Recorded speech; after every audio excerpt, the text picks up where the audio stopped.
Something is hunting through Eocene Mongolia. Not stalking, not hiding, moving like it already owns the food chain. You've seen this animal 100 times in 100 documentaries. You are about to find out it never existed. For a century, this reconstruction was called the largest carnivorous mammal the planet ever produced. It is built entirely from a single skull, and the skull never agreed to any of it. Not small, not familiar, not anything the 1923 expedition catalog has a box for. The diggers don't know what they're looking at yet.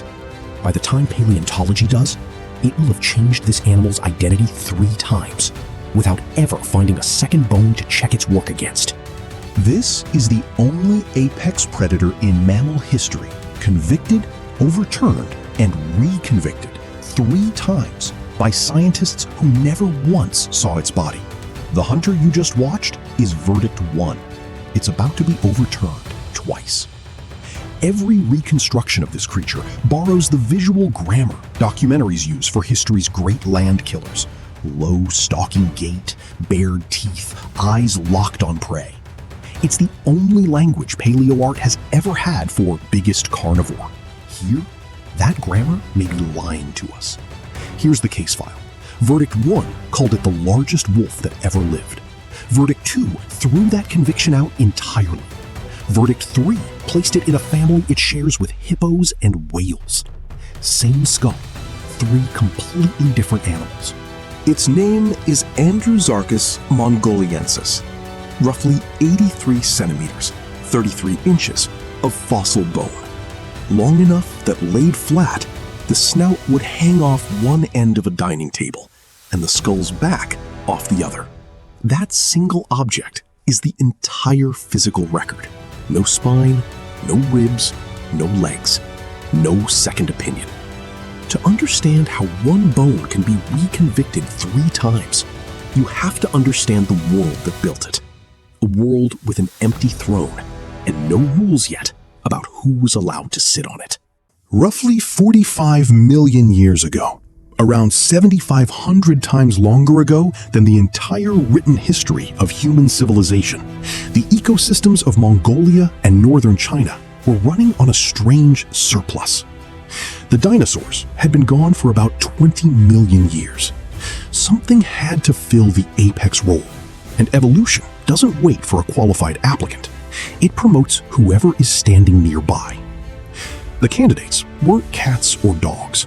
True carnivorans, ancestors of modern lions, wolves, and bears, were still small, unspecialized, weasel-sized opportunists at this point in the Eocene. The vacancy at the top was filled instead by something stranger: hoofed, plant-adjacent mammals that began experimenting with meat. This is the economic reality of the mid-Eocene. Large, slow-moving herbivores, early rhino relatives called brontotheres, primitive hippo relatives, giant flightless birds, and almost nothing built to hunt them. Biomass with no harvester. This wasn't a monster built for dominance. It was an improvisation built for a world that was missing half its predators. Carrying unnecessary bulk here was a fatal liability. Every extra kilogram of muscle needed fuel in a climate swinging between humid forest and seasonal drought. Any animal taking this niche had to subdue prey without a predator's usual toolkit and survive the lean seasons when prey wasn't there at all. A world without predators doesn't stay empty. It gets filled by whoever is willing to break the rules of their own family tree. Call this Exhibit A. It's the only exhibit we have. One skull, roughly 83 centimeters, roughly 33 inches, more than double the length of a large modern grizzly bear's. How do you reconstruct a killer from one piece of bone?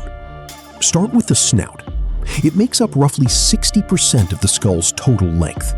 On a human skull with the same proportions, your face would stretch nearly to your sternum.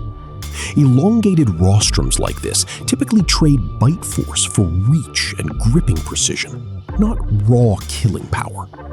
Then the cheekbones, broad, flaring arches anchoring real jaw muscle, consistent with strength. But the sagittal crest, where a true predator's strongest chewing muscles attach, a tower in a lion or saber cat, is here closer to a footnote. And here is where the story stops behaving like a predator at all. Every hypercarnivorous mammal alive today shares one specific tool, the carnassial, a bladed cheek tooth built like a pair of shears for slicing muscle with minimal wasted force. It's the single most reliable fingerprint of a dedicated meat slicer. Andrewsarchus doesn't have one. Not a partial one, not a worn-down vestige. Its dental formula is a generalist's toolkit, closer to a bear's than a specialized slicer's.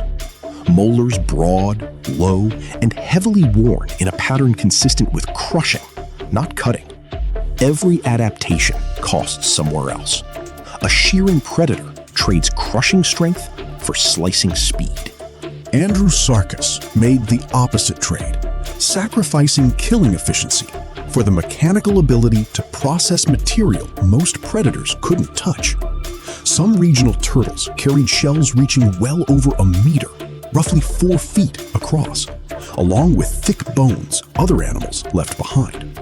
Modeling a bite from a skull this incomplete is inherently uncertain, and several analyses have found the estimated bite force surprisingly modest, weaker pound for pound than later bone-crushing entelodonts. The tools point toward power, not speed, agility, or precision. This wasn't a mouth built to kill quickly. It was a mouth built to waste nothing. For decades, every reconstruction assumed Andrewsarchus was a Mesonychid, an extinct group of wolf-shaped, hoofed predators dominant in the Paleocene and early Eocene. Henry Fairfield Osborn made that call in 1924, scaling the animal from a Mesonychid relative whose body ran about 6 times its own skull length. Applied to an 83-centimeter skull, that math produced a nearly 5-meter, 16-foot monster, the largest land carnivorous mammal ever, a headline that's followed this animal for 100 years. That's not what the evidence supports. The Mesonychid identity was never confirmed by anything beyond skull-shape resemblance. Starting in the 1960s and accelerating after 2010, Mesonychids themselves were pulled out of whale ancestry by one decisive clue: the astragalus, an ankle bone with a double pulley shape found in every Artiodactyl, cattle, pigs, deer, hippos, whales, but absent from Mesonychid feet. Mesonychids aren't whale relatives at all. Once that link broke, Andrewsarchus's molars were re-examined against a different group, entelodonts, the so-called hell pigs, omnivorous artiodactyls that dominated a later stretch of the Cenozoic. The architecture matched. Andrewsarchus was quietly reassigned, not to the wolf-shaped predators, but into Artiodactyla itself, the order that contains hippos, and several branches over, whales. The animal drawn for a century as Earth's largest wolf sits on the family tree closer to a hippo and the whale lineage than to any wolf, bear, or big cat that ever lived. Here's the third reversal, the quiet one nobody puts on the thumbnail. Even the legend of its size doesn't survive the correction. Rescale the body using entelod proportions. Skull length runs roughly 1/4 of total body length here, not a 1/6. And Osborn's 5-meter monster shrinks to something closer to 3.5 to 3.7 meters, roughly 11.5 to 12 feet, at an estimated 700 to 1,000 kilograms, roughly 1,500 to 2,200 pounds. Still enormous, roughly the mass of an American bison, just not the animal the original headline described. No astragalus of Andrewsarchus has ever been found, so its exact position, closer to entelodonts or further toward the whale-hippo branch, remains actively contested. The jury hasn't fully closed the case. Pull back further, and the pattern gets stranger. The broader artiodactyl radiation Andrewsarchus belongs to didn't just produce one strange Mongolian skull. It produced nearly every hoofed animal alive today, and one branch that walked back into the ocean entirely. The next time you watch a whale breach, you're watching a distant cousin of the animal science once drew as a giant land wolf. The largest mammalian predator myth wasn't wrong about the size alone. It was wrong about the family. An animal in the 700 to 1,000 kilogram range, built around opportunistic scavenging and shell cracking, needs a steady, high caloric income, plausibly tens of thousands of kilocalories a day. Picture a bank account. Every carcass or cracked shell is a deposit. Every day of movement, a withdrawal.